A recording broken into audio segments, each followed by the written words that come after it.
بسم اللہ الرحمن الرحیم۔ السلام علیکم۔ آج کے لیکچر میں ہم بات کریں گے فیکٹرز افیکٹنگ ریڈنگ کمپریہنشن۔ اس سے پہلے والا جو لیکچر تھا اس میں نے بات کی تھی ریڈنگ پرفیکٹ انفینیٹیو کے بارے میں۔ تو یہ جو سیریز ہے اس کا نام ہے جنرل انگلش سیریز، اس سلسلے کا یہ دوسرا لیکچر ہے۔ اگر آپ پہلی دفعہ چینل پہ آئے ہیں تو آپ سے ریکویسٹ ہے کہ سبسکرائب کر دیجئے اور بیل آئیکن پریس کر دیجئے تاکہ آپ کو نوٹیفیکیشن ہوتی رہے، اور جب کبھی نئی ویڈیو آئے گی تو آپ کو اس کے بارے میں پتہ چل جائے گا۔ اچھا، آگے بڑھنے سے پہلے میں یہ چاہوں گا کہ یہ ویڈیو کیوں ریکارڈ کی جا رہی ہے۔ اکثر طلباء و طلبات چاہے وہ انٹرمیڈیٹ کے ہوں یا بی ایس کے ہوں، خاص طور پہ فرسٹ سیکنڈ سیمسٹر کے، وہ یہ سوال کرتے ہیں کہ جب کبھی وہ اپنے طور پہ کوئی چیز پڑھتے ہیں، ریڈنگ کرتے ہیں، خاص طور پہ فارن لینگویج میں جیسے انگلش میں، تو ان کو کافی دشواری پیش آتی ہے میننگ کو ایکسٹریکٹ کرنے میں، میسیج کو سمجھنے میں۔ یہ رائٹر کا جو میسیج ہوتا ہے اس کو سمجھنے میں ان کو کافی دقت پیش آتی ہے۔ تو کیا وجہ ہوتی ہے کہ کچھ لوگ جلدی سے ٹیکسٹ کو سمجھ لیتے ہیں، کچھ لوگوں کو کافی دقت پیش آتی ہے۔ تو اس سلسلے میں چاہے وہ اب ٹیکسٹ کی جو ٹائپس ہوتی ہیں، یعنی رائٹنگ کی ٹائپس ہوتی ہیں، کچھ رائٹنگز ہوتی ہیں جو ایکسپوزیشنز ہوتی ہیں، ایکسپوزیٹری رائٹنگ، یعنی جیسے سائنٹیفک ایکسپوزیشن ہے، ریلیجیس ایکسپوزیشن ہے۔ خاص طور پر ایکسپوزیشن وہ چیز ہوتی ہے جو انفارمیشن کے پیسز ہوتے ہیں، یعنی آپ جیسے فرسٹ مین ان اسپیس، اب یہ سائنٹیفک ایکسپوزیشن ہے۔ اس طرح کوئی تھیولوجیکل ایکسپوزیشن ہو سکتی ہے۔ پھر آپ کا ڈسکرپٹیو رائٹنگ ہوتی ہے جس میں ڈسکرپشن کی جاتی ہے چیزوں کی۔ پھر نیریٹیو ہوتی ہے، سٹوریز وغیرہ ہوتی ہیں، قصے کہانیاں ہوتی ہیں۔ اور پھر آرگومنٹیٹیو رائٹنگ ہوتی ہے۔ تو یہ رائٹنگ کی کچھ اقسام ہیں۔ تو اور ایکیڈیمک رائٹنگ ہوتی ہے جیسے رپورٹ رائٹنگ ہے، تھیسس رائٹنگ ہے، ریسرچ پیپر رائٹنگ ہے۔ تو جو چیز بھی ہو، چاہے وہ سائنٹیفک پیس ہو یا اور طرح کا ریسرچ پیس ہو، جب بچے پڑھتے ہیں تو ان کو مسائل پیش آتے ہیں۔ اب جب آپ ٹیکسٹ کھولتے ہیں، کوئی بھی آپ کے سامنے رائٹنگ پیس ہوتا ہے تو اس کے اوپر دو طرح کی چیزیں ہوتی ہیں۔ اس کے بارے میں آگے میں چل کے بات کروں گا، visual information and non visual information. لیکن سب سے پہلے بات یہ امپورٹنٹ ہے کہ ریڈنگ ہوتی کیا چیز ہے۔ چلیے ابھی میں آپ کو ایک سلائیڈ دکھاتا ہوں کہ ریڈنگ کیا ہوتی ہے۔ ریڈنگ کے بارے میں یہ دیکھیے، میں نے اس کو زوم ان کرتا ہوں کہ reading is defined as a physical and a cognitive کا مطلب ہے mental, physical and a mental process of extracting meaning from a printed written text. اب اس ڈیفینیشن میں یہ جو کانسٹرکٹ ہیں، فزیکل، کوگنیٹیو اور ایکسٹریکٹنگ میننگ اور فرام ریٹن ٹیکسٹ، یہ بڑے امپورٹنٹ پوائنٹس ہیں کہ فزیکل پروسیس کیسے ہوتا ہے۔ ریڈنگ کو ہم فزیکل پروسیس کہتے ہیں اس لیے کہ اس میں آئیز کا استعمال کیا جاتا ہے۔ کہ پرنٹڈ ٹیکسٹ ہوتا ہے آپ کے سامنے، یعنی آپ کے یا تو لکھی ہوئی چیز ہوتی ہے، سمبلز ہوتے ہیں جیسے اے بی سی ڈی اس طرح۔ اور اگر اردو میں ہوں تو ہم چونکہ انگلش کی بات کر رہے ہیں، انگلش لینگویج کا جو ریٹن ٹیکسٹ ہوتا ہے، تو یہ سمبل جو ہوتے ہیں ریٹن ہوتے ہیں یا پھر پرنٹڈ ہوتے ہیں، یعنی پرنٹر کی مدد سے پرنٹ آؤٹ ہوتے ہیں۔ اب ان کے ہم نے پڑھنا ہے اور ان کے اندر ایک میسیج ہوتا ہے، اور وہ جو میسیج ہوتا ہے وہ رائٹر کی طرف سے آتا ہے۔ تو وہ جو میسیج ہے ان الفاظ، ان ورڈز، ان سمبلز کے اندر، پرنٹڈ سمبلز کے اندر چھپا ہوتا ہے۔ تو آپ نے اس کو ایکسٹریکٹ کرنا ہے، اس کو چھپے ہوئے میسیج کو، میننگ کو وہاں سے نکالنا ہے، باہر لے کے آنا ہے۔ تو اس کے لیے پہلا سٹیپ ہے کہ وہ آپ آئیز کا استعمال کریں گے اور اس ٹیکسٹ کو دیکھیں گے۔ اگر آپ سائٹڈ نہیں ہیں، یعنی آپ کی آنکھیں نہیں ہیں، تو پھر آپ بریل سسٹم سے ٹچ کریں گے اس کو، جو امبوس ٹیکسٹ ہوتا ہے انگلیوں کی مدد سے اسے ٹچ کریں گے۔ ٹچ اگر آپ کرتے ہیں ٹیکٹائل تو پھر بھی وہ ایک فزیکل پروسیس ہے، یعنی دونوں صورتوں میں آپ کو ایک آئیز چاہیے، تو یہ اس سینس میں سے کہتے ہیں فزیکل پروسیس۔ پھر مینٹل پروسیس کس طرح ہے کہ جو بھی پرنٹڈ سمبلز ہیں وہ آپ کی آنکھوں کے ذریعے آپ کے برین میں جاتے ہیں، اور برین کے اندر مائنڈ اس کو پروسیس کرتا ہے۔ تو اور اس سے وہ میننگ پھر، یعنی شارٹ ٹرم میموری ہوتی ہے، لانگ ٹرم میموری ہوتی ہے، پھر اس کے اندر سے جسٹ نکالا جاتا ہے، ارگ نکالا جاتا ہے، اور وہ پھر آپ کی لانگ ٹرم میموری یا ہارڈ ڈسک میں سٹور ہو جاتا ہے۔ تو اس کا مطلب دماغ کا ہونا بھی بہت ضروری ہے. یعنی اگر آپ کا دماغ نہیں کام کر رہا، دماغ ٹھیک نہیں ہے، دماغ کام ہی نہیں کر رہا، تو آپ ایون کہ دیکھ رہے ہیں آنکھوں سے ریٹن ٹیکسٹ کو، پھر بھی آپ اس کے اندر سے چھپا ہوا مطلب یعنی جو رائٹر آپ کو میننگ کنوے کرنا چاہتا ہے وہ نہیں نکال پائیں گے. تو اس لیے ریڈنگ کو ڈیفائن کیسے کیا جاتا ہے کہ it's a physical as well as a cognitive process. یہ دیکھیے physical as well as cognitive process. تو یہ کون سا پروسیس ہے؟ یہ پروسیس کیا کرتا ہے؟ To extract meaning, extract message اور meaning from printed text. Printed text کو ہم کوڈ بھی کہہ سکتے ہیں. کوڈ یعنی کوڈ کے اندر سے، کوڈ جو صفحے کے اوپر ایک کوڈ ہوتا ہے، پرنٹڈ سمبلز ہوتے ہیں، ان کے اندر سے میسیج کو کھینچ کے نکالنا. اور یہ کھینچ کے نکالنا جو ہے وہ فزیکل پروسیس بھی ہے اور مینٹل پروسیس بھی ہے. ہوپ آپ کو ریڈنگ کے بارے میں آئیڈیا ہو گیا. ریڈنگ ہوتی کیا ہے؟ It's a physical and cognitive process of extracting meaning from a printed text. اب تھوڑا سا میں آپ کو بتاتا ہوں کمیونیکیشن کیسی ہوتی ہے. یہ پکچر میں نے لیا ہے کرسٹائن نٹل کی بک سے، ریڈنگ کے اوپر بہت اچھی بک ہے. تو اب یہ دیکھیے کہ ایک رائٹر کی ہم بات کرتے ہیں، جیسے یہاں پہ آپ کو دیکھ نہیں رہا ہوگا، لیکن رائٹر کے دماغ میں ایک میسیج ہے، اس کے پاس کوئی آئیڈیا ہے اور کوئی انفارمیشن ہے، اس کی فیلنگز ہیں، وہ ان کو شیئر کرنا چاہتا ہے سامنے ریڈر کے ساتھ. ٹھیک ہے. تو پہلا سٹیپ یہ ہوتا ہے جو اس کے اندر تھاٹس ہیں اس کے دماغ میں، اس میسیج ہے یا کوئی تھاٹس ہیں، ان کو وہ انکوڈ کرے گا. انکوڈ ایک لینگویج کا سہارا لے گا. ٹھیک ہے. اور ایک لینگویج کا سہارا لے کر وہ ان کو انکوڈ کرے گا. اچھا، تو اب انکوڈنگ یہ لفظ لکھا ہے انکوڈنگ، انکوڈ کرے گا. اس کے لیے وہ انگلش کا سہارا، جیسے ہم اگزامپل دیتے ہیں کہ اس کی جو انگلش ہے وہ اس کا کوڈ ہے، انگلش اس کا کوڈ ہے. اب لینگویج انکوڈ ہوگی، انکوڈ ہونے کے بعد اس کے دماغ سے باہر آ گئی. ٹھیک ہے. جب وہ لینگویج انکوڈ ہو جاتی ہے تو اسے ہم کہتے ہیں ریٹن ٹیکسٹ. اس وقت میں ریٹن ٹیکسٹ کی بات کروں گا. Written text. اب یہاں پہ اے بی سی ڈی اس طرح وہ سمبلز ہیں، ان کے اندر وہ آ گیا ہے میسیج اس کے دماغ سے، رائٹر کے دماغ سے نکل آیا ہے. اب وہ ٹیکسٹ کی صورت میں ریڈر کے سامنے پڑا ہوا ہے. تو ریڈر کیا کرے گا؟ ریڈر جو ٹیکسٹ کا سب سے پہلا جو یہ، جیسے میں نے دماغ انہوں نے شو کیا ہے، نٹل نے دماغ شو کیا ہے، تو دماغ سے پہلے یہ جو میسیج ہے اس کی آنکھوں کی طرف آئے گا. یہاں اس کی آنکھیں ہیں تو یہ آنکھیں اس کی اس ٹیکسٹ کو دیکھیں گی، پھر یہ دماغ میں جائے گا. اب دماغ میں ٹیکسٹ پہنچ گیا ہے اور اس ٹیکسٹ کے اندر سے اب کیا ایکسٹریکٹ کرنا ہے؟ Extraction of message. Extraction of message. کیونکہ یہ میسیج جو ہے یہ اب انکوڈ ہو چکا ہے. انکوڈ کا مطلب ہے یہ تھاٹس جو خیالات ہیں اس کے، وہ اب ایک زبان کے اندر آ جائیں گے. ایک کوڈ ہے، جیسے ہم کہتے ہیں لیٹ سے شی از اے ٹیچر. تو یہ جو دیکھیں یہ جو لینگویج ہے اس کے اندر میسیج ہے ابھی چھپا ہوا. اس میسیج کو دوبارہ ڈی کوڈ کرنا ہے. ابھی ڈی کوڈ یعنی نکالنا ہے باہر. اسے کہتے ہیں ڈی کوڈنگ. ڈیکوڈر. تو ڈیکوڈنگ کے لیے، ڈیکوڈر کے لیے اب ہم نے میسیج کو نکال لینا ہے باہر. تو یہ جو پروسیس ہے سارا کمیونیکیشن کا، اسے ہم کہتے ہیں ریڈنگ پروسیس. اب یہ ڈیکوڈنگ جو ہوتی ہے اس کے جو ہے نا پھر لیول ہوتے ہیں کہ اب آپ کوئی لوگ جو ہیں پورے کا پورا میسیج ایکسٹریکٹ کر لیتے ہیں. کوئی ریڈر جو ہوتے ہیں وہ پورا میسیج ایکسٹریکٹ نہیں کر پاتے، اس کا جزوی میسیج کو نکال لیتے ہیں. تو یہ پھر سوچا جاتا ہے یہ کیا فیکٹرز ہیں کہ کچھ لوگ تو پورے میسیج کو دوبارہ نکال لیتے ہیں اس ریٹن ٹیکسٹ سے، اور جو انٹینڈڈ میسیج تھا، جو رائٹر کنوے کرنا چاہتا تھا، پورے کا پورا جو ہے وہ باہر وہ نکال لیتے ہیں. لیکن کچھ لوگ اس کو غلط کمپریہینڈ کرتے ہیں اور وہ غلط میسیج کی انٹرپریٹیشن کرتے ہیں، اور اس کی غلط کمپریہنشن انڈرسٹینڈنگ ہوتی ہے ان کی. وہ کچھ ایسا مطلب باہر نکالتے ہیں اور رائٹر تک بات پہنچائی جائے تو رائٹر کہے گا نہیں میں نے یہ نہیں لکھا، میرا مراد یہ نہیں تھی جو آپ سمجھ رہے ہیں. ٹھیک ہے.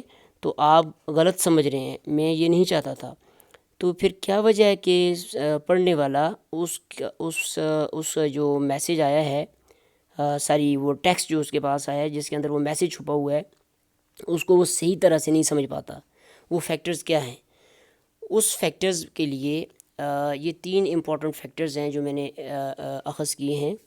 اور اگرچہ جب ہم خود پڑھ رہے ہوتے ہیں، میں خود بھی پڑھتا ہوں، اسٹوڈنٹ ہوں، تو اور جب ہم بعض جیسے یہ اسپیشلائزڈ نالج ہے، یعنی یہ ایکسپرٹ اوپینین ہے، تو یہ بات ابھی تو ہم پڑھ رہے ہیں، میں نے یہاں سے دیکھی ہے، لیکن ہم ویسے اپنے تجربے کی بھی بنیاد پہ بھی ہم کہہ سکتے ہیں کہ یہ تینوں امپورٹنٹ فیکٹرز ہیں. کہ یعنی اب آپ کے سامنے ایک کتاب کھلی ہے، ایک ٹیکسٹ ہے، اور اس کے اندر میسج چھپا ہوا ہے یا میننگ چھپی ہوئی ہے. سامنے آپ کی آنکھوں کے ایک کوڈ ہے، الفاظ ہیں، پرنٹڈ سمبلز ہیں، اور ان کے اندر کہیں پہ میسج چھپا ہوا ہے. تو اب میسج کو آپ نے کھینچ کے نکالنا ہے، ایکسٹریکٹ کرنا ہے. تو آپ پورے کا پورا میسج کبھی نکال لیتے ہیں، کبھی آپ تھوڑا نکالتے ہیں، کبھی آپ کو بالکل سمجھ نہیں آتی ہے کہ رائٹر کیا کہنا چاہتا ہے. تو پھر کیا وجہ ہے، یہ کیوں آپ کو سمجھ نہیں آ رہی ہے؟ 3 چیزیں اثر انداز ہو رہی ہوتی ہیں جب آپ کسی ٹیکسٹ کے ساتھ انٹریکشن کرتے ہیں. پہلی بات یہ ہے کہ جو کوڈ ہے جس میں جو میسج جو چھپا ہوا ہے، یعنی وہ ٹیکسٹ جو آپ کی آنکھوں کے سامنے ہے، وہ جس لینگویج میں ہے، آپ کی اس لینگویج کے اوپر کتنی کمانڈ ہے. ٹھیک ہے، کمانڈ اوور دا لینگویج. اگر ایک چیز ہے، سائنس کا یہ کوئی چیز ہے یا مذہبی کوئی پیس ہے، وہ اردو میں لکھا ہوا ہے، اور آپ اردو آپ کی مدر ٹنگ ہے، یعنی L1 ہے یا آپ کی قومی زبان ہے، اس کے اندر سے آپ ایزیلی میسج کو ایکسٹریکٹ کر لیں گے، کیونکہ وہ الفاظ، وہ جملوں کی ساخت، وہ آپ اس سے مانوس ہیں. لیکن وہی اگر ٹیکسٹ انگلش میں لکھا ہوا ہے اور انگلش کے اوپر آپ کی کمانڈ نہیں ہے، یعنی آپ کو سینٹنس اسٹرکچر کا نہیں پتہ، انگلش ووکیبلری آپ کے لیے ان نون ہے. ٹھیک ہے، اچھا پھر کلچرل جو چیزیں ہوتی ہیں کہ آپ ایک فارن لینگویج ہے تو اس کا کلچر بھی ساتھ آتا ہے، اس کے ساتھ آپ کی فیلیشن نہیں ہے، آپ افینیٹی نہیں ہے، مانوس نہیں ہے، تو آپ اس کے اندر جو ٹیکسٹ کے اندر جو میسج چھپا ہوا ہے اس کو نکالنے میں آپ کو کافی دقت ہوگی. تو جن لوگوں کی کمانڈ ہوتی ہے زیادہ اس لینگویج کے اوپر جس کے اندر وہ ٹیکسٹ لکھا ہوا ہے، وہ جلدی سے، آسانی سے اس کو نکال لیں گے. اس کی اگزامپل میں نے دی ہے، اگر وہی چیز آپ کی اپنی زبان میں لکھی ہے تو آپ ایزیلی نکال لیں گے کمپیریٹیولی، لیکن اگر وہ فارن لینگویج میں لکھی ہوئی ہے تو آپ کا مسئلہ بن جاتا ہے. تو پہلا فیکٹر ہے، اگر آپ چاہتے ہیں کہ آپ کو چیز سمجھ آئے، جیسے آپ فزکس کے بچے ہوتے ہیں، باٹنی کے ہیں، زوالوجی کے ہیں، الیکٹرانکس کے ہیں، تھرموڈائنمکس کے ہیں، تو وہ ان کو اگر چیزیں سمجھ نہیں آ رہی ہیں جب وہ پڑھتے ہیں، بایولوجی کے ہیں، زوالوجی کے ہیں، تو اس کا مطلب کیونکہ وہ انگلش میں لکھی ہوتی ہیں، اور انگلش کی اگر ان کی کمانڈ نہیں ہوگی تو وہ اپنی جو انفارمیشن ہے، چاہے وہ یعنی اس کے کانٹینٹ ایریا کی، وہ ان کو سمجھ نہیں آئے گی.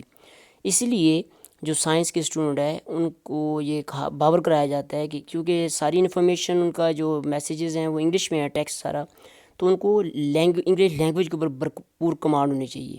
لینگویج کے اوپر کمانڈ کا کیا مراد ہے، یہ تھوڑا سا آگے چل کے میں بتاتا ہوں. سیکنڈ، جس ٹاپک کے اوپر آپ پڑھ رہے ہیں، آپ کا اس کے بارے میں کتنا نالج ہے. اگزامپل میں دیتا ہوں.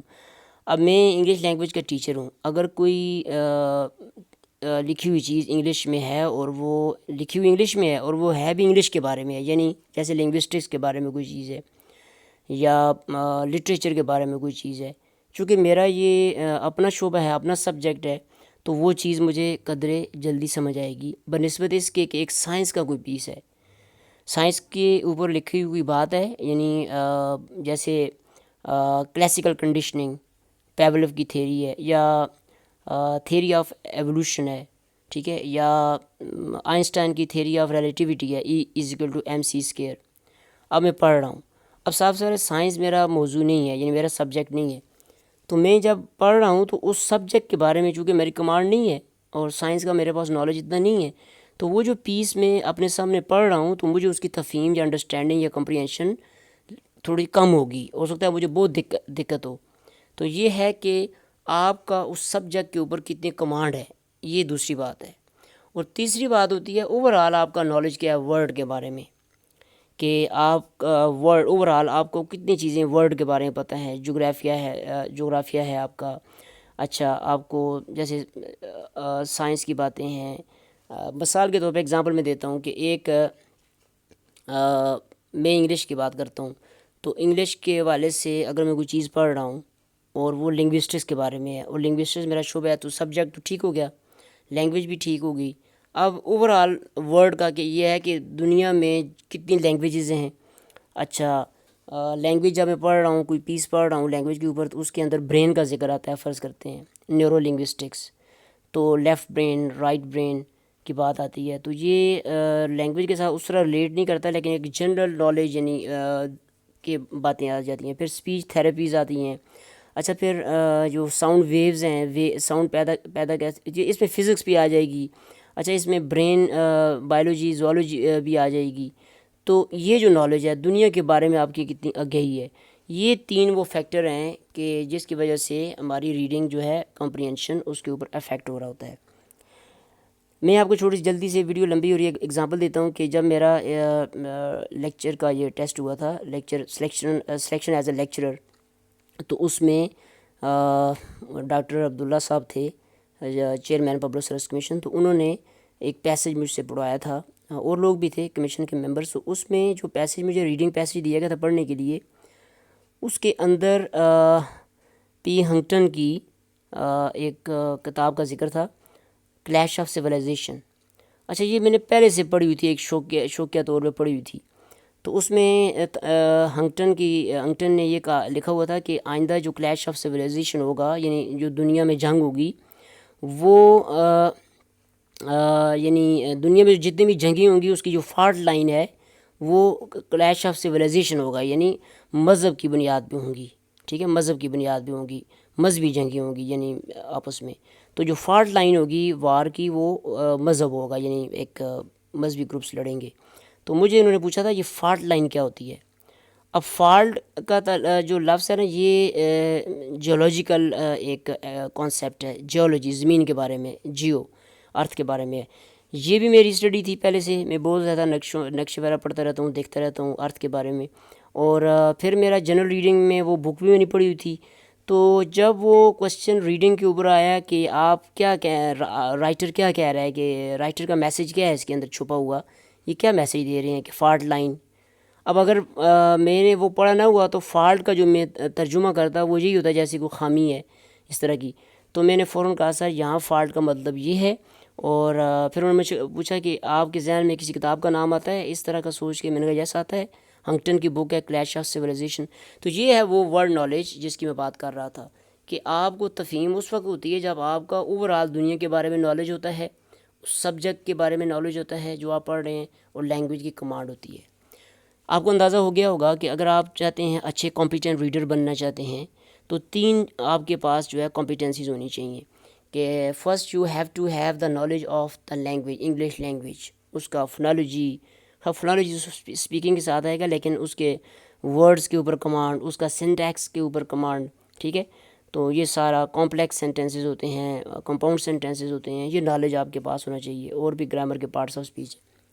پھر جو سبجیکٹ آپ پڑھ رہے ہیں اس کے اوپر آپ کی کمانڈ ہونی چاہیے، اور تیسرا ہے ورڈ نالج آپ کا ہونا چاہیے۔ اس کے اوپر ہم آگے جا کے پھر بات کریں گے، ٹھیک ہے جی۔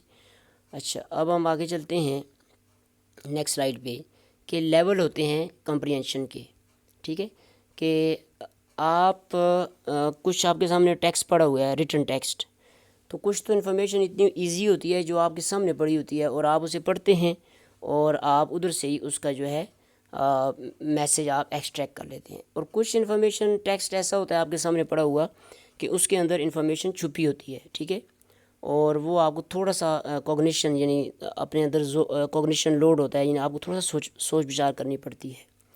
اور تیسرے کے اندر ایک ایویلویٹیو لیول آف کمپریہنشن ہوتا ہے، اور اس میں بہت زیادہ آپ کو کوگنیشن چاہیے ہوتی ہے، ٹھیک ہے، بہت زیادہ کوگنیشن چاہیے ہوتی ہے۔ اب میں آپ کو جلدی سے بتاتا ہوں کہ لٹرل لیول آف کمپریہنشن کیا ہوتا ہے۔ اس میں یہ ہوتا ہے کہ میسیج جو ہوتا ہے وہ ویزیبل ہوتا ہے اور آن دا سرفیس ہوتا ہے، اور میسیج جو ہوتا ہے وہ ٹیکسٹ کے اندر ہوتا ہے اور سامنے ہوتا ہے۔ زیادہ آپ کو ایفرٹ نہیں کرنا پڑتی ایکسٹریکٹ کرنے کے لیے میسیج کو، یعنی میننگ اور میسیج کو آپ سیم سمجھ لیں۔ اب ایگزامپل سے آپ سمجھاتا ہوں میں آپ کو۔ یہ دیکھیے ایک پیس ہے، انفارمیشن ہے، ایک ٹیکسٹ ہے کہ Pakistan came into being in 1947، ٹھیک ہے۔ یہ آپ کے سامنے ایک ٹیکسٹ ہے، اسے ہم کہتے ہیں ٹیکسٹ ہے۔ اب اس کے اوپر آپ کی کمپریہنشن چیک کی جا رہی ہے، آپ کو کتنی سمجھ۔ آپ سے کوشچن ہے when ڈڈ Pakistan come into being, Pakistan کب وجود میں آیا، ٹھیک ہے۔ اب آپ کے پاس چار آپشنز ہیں، 1948، 1947، 1847، 1846۔ اب دیکھیے لٹرل کا مطلب یہ ہوتا ہے کہ آنسر بالکل سطح پہ پڑا ہوا ہے. دیکھیں یہ پڑا ہوا ہے 1947. تو آپ کو کیوں زور لگے گا زیادہ, کیوں آپ کے کوگنیٹیو لوڈ پڑے گا, کیوں آپ کو زیادہ سوچ وچار کرنی پڑے گی, جسٹ بالکل سامنے ہے. تو آپ فوراً ٹک کریں گے اس کو 1947. تو آپ اس کا مطلب آپ نے میسیج نکال لیا, یعنی آپ نے اس پورے ٹیکسٹ سے میسیج کو ڈرائیو کر لیا, ایکسٹریکٹ کر لیا. تو ریڈنگ آپ نے ریڈنگ کی, آپ نے آنکھوں کا استعمال کیا, میسیج کو پڑھا. پڑھنے کے بعد آپ سے جب پوچھا گیا کہ پاکستان کب بنا, تو آپ نے فوراً کہا جی اس کو بنا 1947 کو بنا. تو اسے کہتے ہیں لٹرل لیول آف کمپریہنشن. تو یہ بہت ہی ایزی ہوتی ہے کمپریہنشن. سمجھ لیں کہ آپ کا کچھ بھی انہوں نے چیک نہیں کیا, آپ کی تفہیم کا کوئی خاص لوڈ نہیں ڈالا گیا آپ کے اوپر. اچھا, اب تھوڑا سا اسی کو ہم ڈیفیکلٹ کرتے ہیں, اسی میسیج کو. آپ ذرا اسی کو تھوڑا سا آگے جاتے ہیں. یہ ہے سوری تھوڑا سا آگے جاتے ہیں. Inferential level of comprehension. ٹھیک ہے, انفرینشیل لیول دوسرا لیول ہوتا ہے. اس میں آپ نے انفرینس کرنی ہوتی ہے, انفارمیشن کو تھوڑا سا نکالنا ہوتا ہے. یعنی میسیج ہوتا ہے ٹیکسٹ کے اندر ہی ہے, ٹھیک ہے, لیکن یہ چھپا ہوتا ہے, یعنی اس کے اندر کہیں ٹیکسٹ کے اندر چھپا ہوتا ہے, تو سرفیس پہ نہیں ہوتا. اس میں آپ کو تھوڑی سی زیادہ کوگنیٹیو ایفرٹ کرنی پڑتی ہے. یعنی کوگنیٹیو کہتے ہیں مینٹل پریشر, آپ کو اپنے دماغ پہ تھوڑا سا پریشر ڈالنا پڑتا ہے. کوگنیشن کہتے ہیں دماغ کے ڈومین ہوتا ہے نا, کوگنیٹیو ڈومین. تو آپ کو تھوڑا سا پریشر ڈالنا پڑتا ہے, اور اس طرح آپ میسیج کو ایکسٹریکٹ کر لیتے ہیں. چلیے اس کو ایگزامپل سے سمجھتے ہیں. یہ دیکھیے وہ ایگزامپل میں نے دوبارہ لکھی ہے کہ Pakistan came into being in 1947. When ڈڈ Pakistan come into being. اب دیکھیے 4 آپشنز دیے گئے ہیں.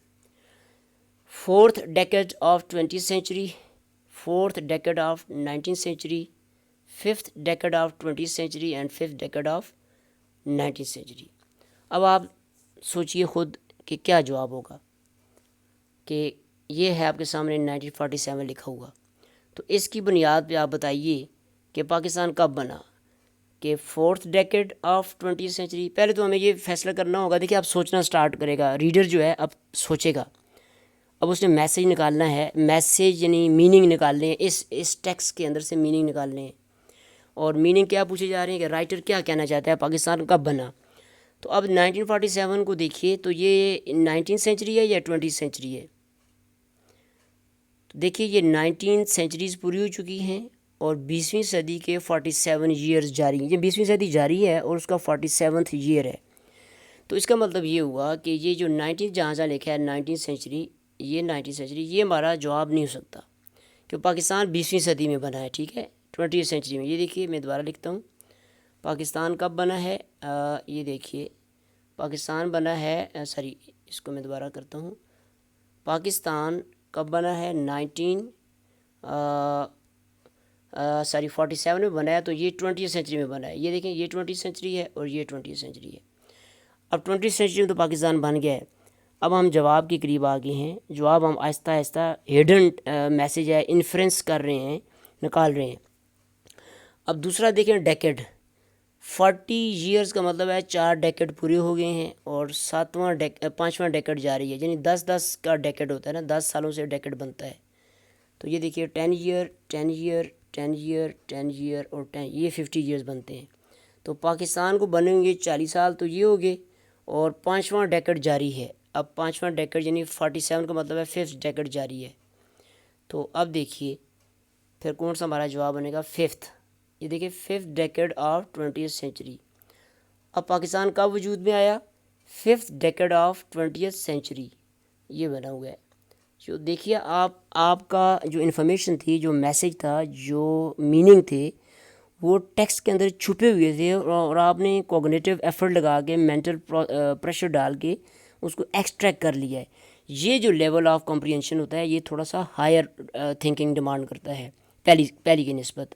ٹھیک ہے, اس لیے جب بورڈ کا ایگزام ہوتا ہے, board of intermediate and secondary education, جو اس کے زیادہ تر کوشچن پچھلے لیول پہ ہوتے ہیں, لٹرل لیول پہ, تو بچے اس کو فوراً اس کا جواب نکالتے ہیں. بلکہ جواب کیا نکالتے ہیں, وہ پہلے سے رٹا لگا ہوتا ہے, ان کا میمورائز ڈیٹا ہوتا ہے, تو وہ بہت زیادہ مارکس لے رہے ہوتے ہیں.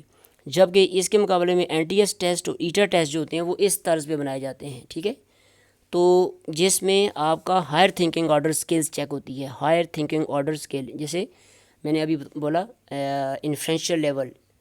ٹھیک ہے, تو یہ بلوم ٹیکسانومی کا یہ اپلیکیشن لیول سمجھ لیں آپ، تھوڑا سا اوپر چلے جائیں کریٹیو لیول سمجھ لیں، تو یہ جو انفرینشیل لیول ہوتا ہے یہ تھوڑا سا مشکل ہوتا ہے۔ اچھا اس کی اور ایگزامپل سمجھتے ہیں انفرینشیل لیول کی، یہ دیکھیے 3/4 of the world 3/4 of the globe is chord with water, تو یہ اس کو ہم کہتے ہیں اسٹیم، STEM اسٹیم۔ اب اس کے اوپر کوشچن ہے how much is dry land, تو اب یہ جو چار ہیں انہیں ہم کہتے ہیں آپشنز۔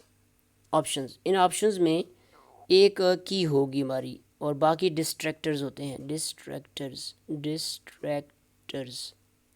اچھا اب دیکھیے انفرینس کرنا ہے، انفرینس کرنی ہے ہم نے، انفرینشیل مین انفرینس، اخذ کرنا ہے ہم نے، ڈرائیو کرنا ہے انفرینس، کہ اگر زمین کے اوپر 3/4 واٹر ہے، 3/4 تو ڈرائی لینڈ کتنی ہے، تو سیدھا سی بات ہے 1/4 اس کا آنسر ہے، لیکن یہ بھی تو ایک آنسر ہے 25%۔ دیکھیں اگر ہم ایسے کریں، ایک ہم ایسے بنائیں، یہ زمین ہے تو یہ اس کے اندر پانی ہے، ٹھیک ہے، یہ سارا پانی ہے، تو پھر یہ جو جگہ ہے صرف 25 ہی کہیں گے نا، اگر سوری، تو یہ 25%، یہ بھی آنسر ٹھیک ہے۔ 1/4 یہ بھی وہی بات ہے، یہ جو لکھی ہوئی ہے، اور اب یہ کہہ رہے ہیں 75% اس کے اندر ڈرائی لینڈ ہے، یہ تو پانی ہے، تو یہ آپ کا جواب جو ہے غلط ہے۔ 75% پانی نہیں ہے بلکہ 75% ڈرائی لینڈ نہیں ہے بلکہ اتنا تو پانی ہے، تو اس کا مطلب یہ ہوا کہ یہ جواب بھی ٹھیک ہے 25%، 1/4 بھی ٹھیک ہے، یہ بھی ٹھیک ہے، اور یہ ہمارا جو انکریکٹ ہے، تو یہ آخری جواب ٹھیک ہوگا آل ایکسیپٹ ڈی، تو یہ آپ نے ٹیک کرنا ہے۔ دیکھا یہ انفرینشیل ہے کہ آپ نے چھپی انفارمیشن نکالی ہے اور آپ نے تھوڑا سا اور بھی ریلیونٹ چیزیں ذہن میں رکھی ہیں اور آپ نے جواب نکال لیا ہے۔ یو ہیو ایکسٹریکٹیڈ، دیکھیں extraction, you have extracted the message conveyed by the writer, اس کو کہتے ہیں reading process. What is reading? Reading is a physical as well as a cognitive process of extracting meaning or message from the written text۔ آپ کی eyes کا بھی استعمال ہوگا۔ اب آ جاتے ہیں ایویلویٹو لیول۔ اب میں ویڈیو ختم جلدی سے کرنا چاہ رہا ہوں۔ ایک اسٹوری ہے فرسٹ ایئر میں جس میں ایک ڈیڈ ہوتا ہے جو ایک ینگ گرل سے شادی کرنا چاہتا ہے، اس کی اپنی وائف ڈیڈ ہے اور اس کا بیٹا ہے پیٹر، تو جب وہ شادی کرنا چاہتا ہے نئی نوجوان لڑکی سے، تو اس لڑکی کی یہ خواہش ہوتی ہے کہ ہم نئے گھر میں شفٹ ہوں اور پرانی چیزیں چھوڑ دیں، نیا گھر ہو، تو اس نئے گھر میں جانے کے لیے پرانی چیزیں جو کچھ چھوڑنی ہیں، تو اس میں ایک گرینڈ ڈیڈ ہوتا ہے، گرینڈ ڈیڈ، ٹھیک ہے، جو کہ ڈیڈ کا والد ہوتا ہے، تو لڑکی کی شرط پہ اس کو کہا جاتا ہے کہ اس کو اولڈ ہاؤس بھیج دیا جائے، تو ڈیڈ جو ہے اس کی آنکھوں میں پٹی پڑ جاتی ہے اور اپنے بوڑھے باپ کو وہ اولڈ ہاؤس بھیجنا چاہتا ہے، جبکہ جو پوتا ہوتا ہے پیٹر، اس کی اپنے دادا سے بڑی ہی ایک افیلیشن ہوتی ہے، افینیٹی ہوتی ہے، محبت ہوتی ہے، پیار محبت ہوتا ہے، اور بڑا ایموشنل اٹیچمنٹ ہوتی ہے۔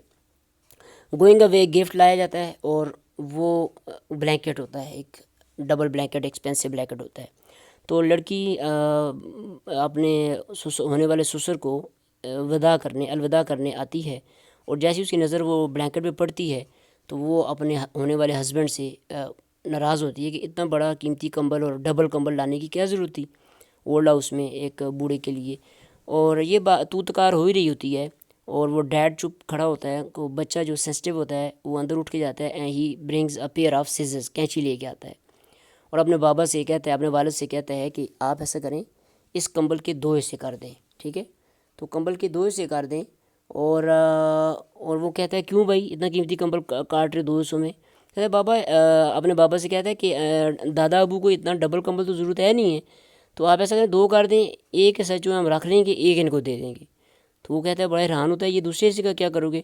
کہتا ہے جب آپ بوڑھے ہوں گے تو جب میں آپ کو بھیجوں گا اولڈ ہاؤس تو یہ دوسرا پیس جو ہے آپ کو دوں گا، جو آج آپ میرے دادا کے ساتھ کر رہے ہیں یہ میں آپ کے ساتھ کروں گا۔ اس سے کیا ہوتا ہے، ڈیڈ کو اپنی غلطی کا احساس ہوتا ہے، اس کے آنسو نکل آتے ہیں اور فیملی جوائن کر لیتی ہے۔ یہاں تک آپ کو آئیڈیا ہو گیا اسٹوری کا۔ اب اس سے ہم کوشچن بناتے ہیں ایویلویٹو کوشچن۔ اب اگر اس میں لٹرل کوشچن بنایا جائے تو یہ بنے گا کہ گوئنگ اوے گفٹ کیا تھا، تو اب اس کے اندر لکھا ہوا ہے بلینکٹ ہے، تو بچہ یا جو ریڈر ہے وہ کہے گا جی، جواب دے گا کہ بلینکٹ، تو یہ لٹرل ہو گیا۔ انفرینشیل بھی بن سکتا ہے کہ یہ پیٹر کا والد جو ہے وہ شادی کر رہا ہے، تو پیٹر کی والدہ کدھر ہے، تو اس کا انفرینس ہو سکتی ہے کہ یا تو وہ مر گئی ہے، فوت ہو گئی ہے، یا شی ہیز بین ڈیورسڈ، یہ انفرینشیل ہو جائے گا۔ اب آتا ہے تیسرا، ایویلویٹو لیول۔ تو ایویلویٹو لیول جو ہے ہائیسٹ تھنکنگ آرڈر رہتا ہے، اس میں ریڈر کی ہائیسٹ تھنکنگ چیک کی جاتی ہے، اور اس کا جو آنسر ہوتا ہے وہ ٹیکسٹ کے اندر نہیں ہوتا، وہ آپ کی لائف میں ہوتا ہے، آپ کے تجربات سے آپ اسے کر سکتے ہیں، اس کا جواب نکال سکتے ہیں۔ جیسے میں نے اگزامپل دی تھی کہ وہ مجھے انہوں نے پوچھا تھا کہ فالٹ لائن کیا ہوتی ہے اور کلیش آف سویلائزیشن کیا ہے، اس کے بارے میں بتائیں۔ تو وہ جو میرا اپنی ذاتی ریڈنگ تھی، ذاتی میرا نالج تھا، تجربہ تھا، اس کی مدد سے میں نے وہ جواب نکالا تھا۔ تو یہاں بھی آپ سے کوشچن ہوگا کہ یہ میں آگے دکھاتا ہوں سلائیڈ جلدی سے، ایویلویٹو کوشچن کس طرح کا ہو سکتا ہے کہ if you were Peter what would you do in this situation. دیکھا، اب جواب جو ہے ٹیکسٹ کے اندر نہیں ہے، باہر ہے، کہ اگر آپ پیٹر ہوتے تو آپ کا ریئیکشن کیا ہوتا۔ دوسرا، do you have a character like that in the locality you live in. تو آپ کے محلے میں، آپ کے علاقے میں ایسا کوئی کریکٹر ہے جو ڈیڈ کی طرح ہے، جو اپنے والدین کے بارے میں اس کا جو رویہ ٹھیک نہیں ہے۔ اب آپ نے میسیج نکالنا ہے اور جواب لکھنا ہے، اور اس کا یعنی یہ ایک ہائر تھنکنگ آرڈر اسکل ہے۔ چلیں عزیز طلباء اور طالبات، میں نے آج کوشش کی کہ آپ کو یہ بتاؤں کہ ریڈنگ جو ہے وہ بہت ہی اہم ایک اسکل ہے، لینگویج اسکل ہوتی ہے، اور اس کو سیکھنے کے لیے آپ کو کافی محنت کرنی پڑے گی۔ ریڈنگ فوری طور پہ نہیں آ جاتی ہے۔ ریڈنگ کے لیے آپ کو آہستہ آہستہ ٹیکسٹ پڑھنے پڑتے ہیں، نالج آپ کے پاس ہونا چاہیے، اس لینگویج کے بارے میں نالج ہونا چاہیے، جو سبجیکٹ آپ پڑھ رہے ہیں اس کے بارے میں نالج ہونا چاہیے، ورڈ کا نالج ہونا چاہیے۔ پھر اس اگلی کسی ویڈیو میں بات کروں گا ریڈنگ ڈیولپ کیسے ہوتی ہے، ہم کیسے ریڈنگ ڈیولپ کر سکتے ہیں۔ اور یہی بھی تجربہ بتاتا ہے کہ جتنی زیادہ آپ کی ریڈنگ اچھی ہوگی اتنی ہی زیادہ آپ کی رائٹنگ بھی اچھی ہوگی، ٹھیک ہے۔ ہم نے اپنے زمانے میں بہت جلدی پڑھنا شروع کر دیا تھا اپنے طور پہ، صاحب زیادہ اساتذہ نے ٹرین کیا تھا ہمیں۔ جیسے میں اگر بات کہوں تو یہ مبالغہ شاید لگے کہ میں چوتھی جماعت میں تھا، یا چوتھی یا پانچویں میں، تو میں ڈائجسٹ پڑھنے لگ گیا تھا، جو کہ پلیئر ریڈنگ کے لیے ہوتے ہیں، جیسے جاسوسی ڈائجسٹ تھا، سسپینس ڈائجسٹ تھا، اور یہ جو ڈیٹیکٹیو سٹوریز تھی، یا ایک ابن صفی کے ناول ہم پڑھا کرتے تھے، یا اس طرح کے نسیم حجازی کے ناول پڑھا کرتے تھے، بہت زیادہ ہم نے سٹارٹ کر دیا تھا۔ تو وہ جو ریڈنگ ہم نے کی تھی بہت ایکسٹینسو ریڈنگ، اور اخبارات کا پڑھنا، بعد میں اویلیہ میں ایک لوک سدھار ایسوسیشن کی طرف سے ایک لائبریری بنی ہوئی تھی، ریڈنگ روم بنا تھا، وہ پڑھتے تھے ہم، اور بھی بعد میں ایئر فورس میں جب میں گیا تو ہم پڑھتے تھے۔ جتنی زیادہ ہم نے ریڈنگ کی اس کا اثر ہماری رائٹنگ پہ پڑا۔ اب ہم جب اردو رائٹنگ کرتے ہیں تو ہمیں آہستہ وہی الفاظ، وہ جو ہم نے کہانیوں میں پڑھے، ناولوں میں پڑھے، وہ دوبارہ ہمارے پین کے نب کے اندر آ جاتے ہیں، اور ہم آٹومیٹکلی لکھتے جاتے ہیں۔ تو reading is an input and its output is writing. تو ریڈنگ اینڈ رائٹنگ کا چولی دامن کا ساتھ ہے۔ اگر آپ چاہتے ہیں آپ کی رائٹنگ اچھی ہو تو آپ ریڈنگ کرنا سٹارٹ کریں، بہت زیادہ ریڈنگ کریں، اور اس میں پھر آگے جا کے میں ٹیکنیکل باتیں بتاؤں گا۔ جب آپ ریڈنگ کرتے ہیں اس کے اندر اسٹریٹجیز ہوتی ہیں، ریڈنگ کی سکلز ہوتی ہیں، ٹھیک ہے، جیسے پریویوئنگ ہے، پریڈکشن ہے، اینٹیسپیشن ہے، اسکمنگ ہے، اسکیننگ ہے، انفرنس ہے، کنٹیکچوئل میننگ ہے، یہ سارے آہستہ آہستہ پھر آگے پھر آئی فکسیشن ہوتی ہے، آئی موومنٹ ہوتی ہے، ووکلائزیشن ہوتی ہے، یہ ٹیکنیکل باتیں ہیں، اس کے اوپر ہم پھر لیکچر ریکارڈ کریں گے۔ لیکن ریڈنگ بہت ہی امپورٹنٹ چیز ہے، اور آج کل PDF ریڈنگ بھی چل رہی ہے، یعنی آن لائن ریڈنگ ہے، اور ہارڈ بک ریڈنگ ہے، پرنٹڈ ریڈنگ ہے۔ تو آپ آج سے عادت بنائیں اپنی پڑھنے کی، خود اپنے طور پہ کتابیں پڑھیں، اور آہستہ سے ایک وقت آئے گا کہ ٹیکسٹ کے اندر ویژول انفارمیشن بھی ہوتی ہے اور نان ویژول انفارمیشن بھی ہوتی ہے، اس کے اوپر ہم آپ کو ٹرین کرتے رہیں گے۔ چینل کو آپ سبسکرائب کر لیجیے گا، ٹھیک ہے، اور بیل آئیکن کو پریس کر دیجیے گا، اور ویڈیو کے اگر کوالٹی آپ کو اچھی نہ لگ رہی ہو، یعنی جب آپ دیکھنا شروع کریں گے تو آپ کیا کیجیے گا، اس جگہ پہ 3 بٹن بنے ہوں گے اس طرح کے ویڈیو کے، تو اس میں کلک کر لیجیے گا، تو کسی جگہ ویڈیو کو کوالٹی کا لکھا ہوگا تو 720p جو ہے اس پہ کر دیجیے گا۔ دوسرا آپشن یہ ہے کہ آپ موبائل کو جب ویڈیو پہ دیکھتے ہیں اپنے اسمارٹ فون پہ، اینڈرائڈ فون پہ، تو اس کو ہاریزنٹل کر لیجیے، ٹھیک ہے۔ Thank you very much for listening to this video lecture.